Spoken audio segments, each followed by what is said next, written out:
Hi, ഞാൻ നിഹാലിൻ്റെ ഉമ്മയാണ്. അപ്പോൾ ആരോ എനിക്ക് മെസ്സേജ് അയച്ചു, ഉമ്മ എൻ്റെ മോൾക്ക് 2 വയസ്സായി, ഹൈപ്പർ ഉണ്ടോയെന്ന് എനിക്കൊരു സംശയമുണ്ട്, എങ്ങനെയാണ് അത് മനസ്സിലാകുക എന്ന് എന്നോട് ചോദിച്ചിട്ടുണ്ടായിരുന്നു. ഞാൻ നിഹാലിനെ മനസ്സിലാക്കിയെടുത്ത രീതി ഞങ്ങൾക്ക് പറഞ്ഞുതരാം. അതായത് ഒരു 10 മിനിറ്റ് 5 മിനിറ്റൊന്നും ഒരു ഭാഗത്ത് ഇരിക്കാൻ പറ്റാത്ത ഒരവസ്ഥ കുട്ടിക്ക്. പിന്നെ നമ്മൾ എന്ത് പറഞ്ഞാലും നമ്മുടെ മുഖത്തേക്ക് ശ്രദ്ധിക്കില്ല. മൂന്നാമത്തെ കാര്യം, എപ്പോഴും ഒരു റബ്ബർ പന്ത് ഇങ്ങനെ ചാടുന്ന രീതി എങ്ങനെ അതേപോലെ ചാടിക്കൊണ്ട് ഇരിക്കും. പിന്നെ കയ്യും കാലൊക്കെ ഇങ്ങനെ എപ്പോഴും ഇങ്ങനെ തിരിച്ചും കൊണ്ടിരിക്കും. പിന്നെ വേറെ ഓട്ടയിരിക്കും. പിന്നെ എന്തെങ്കിലും ഒന്ന് പറഞ്ഞാലോ എടുത്താലോ ഭയങ്കര കരച്ചിലായിരിക്കും. അങ്ങനെയൊക്കെ ഉണ്ടെങ്കിൽ തോന്നുകയാണെങ്കിൽ മനസ്സിലാക്കുക അവർക്ക് ഈ ഹൈപ്പറിൻ്റെ പ്രശ്നങ്ങൾ ഉള്ളത് കൊണ്ടാണ് എന്നുള്ളത് മനസ്സിലാക്കുക എന്നാണ് എനിക്ക് തോന്നുന്നത്. ഇപ്പോഴത്തെ കാര്യം എനിക്കറിയില്ല, അന്നത്തെ കാര്യം ഞാൻ പറയണത്. അപ്പോൾ അത് അങ്ങനെയാണ്.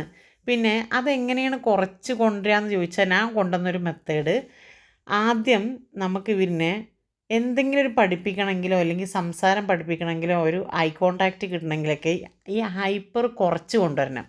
ഈ ഹൈപ്പർ കുറച്ച് കൊണ്ടുവരാത്തിടത്തോളം നമ്മൾ എന്ത് പറഞ്ഞാലും ഈ കുട്ടികൾ ശ്രദ്ധിക്കില്ല.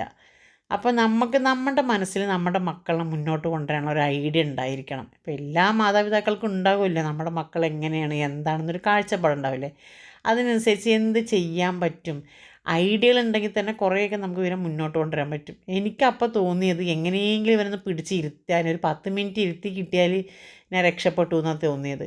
അപ്പോൾ ഞാൻ ആദ്യമൊക്കെ ഇംഗ്ലീഷ് മരുന്ന് കൊടുത്തെങ്കിലും ഒരു രക്ഷ തോന്നിയില്ല. അതാണ് പിന്നെ ഞാൻ ഹോമിയോയിലോട്ട് മാറിയത് കേട്ടോ.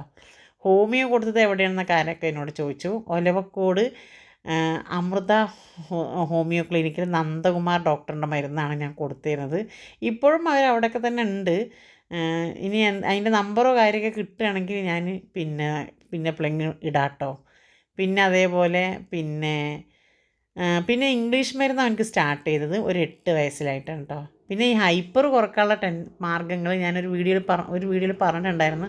ലോക്കിംഗ് സിസ്റ്റത്തിലൂടെ മുന്നോട്ട് കൊണ്ടുവരിക, അതായത് ഒരു റൂമിലാക്കുക, പിന്നെ ചെയർ ലോക്ക് ചെയ്യുക, പിന്നെ കുറേ കരയുട്ടവർ ഇതൊക്കെ ചെയ്യുമ്പോൾ ഊഞ്ഞാലിലിരുത്തി നോക്കുക, ഒക്കെ ലോക്കിംഗ് സിസ്റ്റത്തിലൂടെ മുന്നോട്ട് കൊണ്ടുവരാൻ ശ്രമിക്കുക.